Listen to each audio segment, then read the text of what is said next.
We are on the verge of a new era.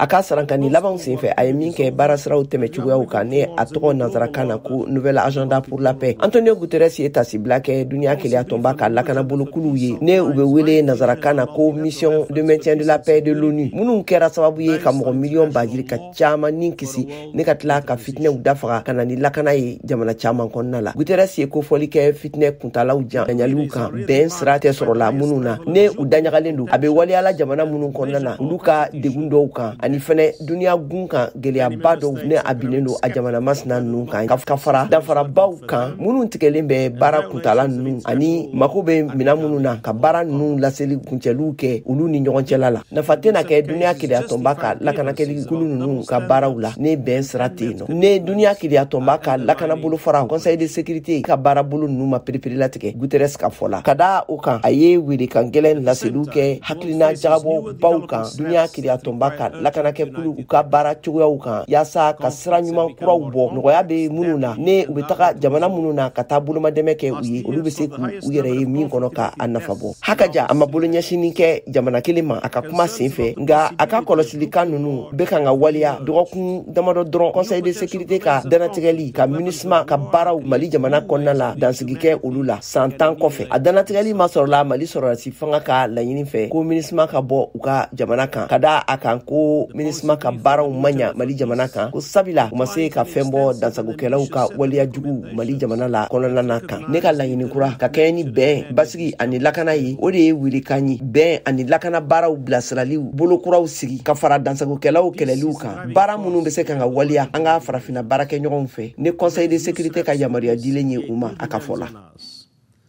This policy brief on the new agenda for peace is our attempt to meet those demands.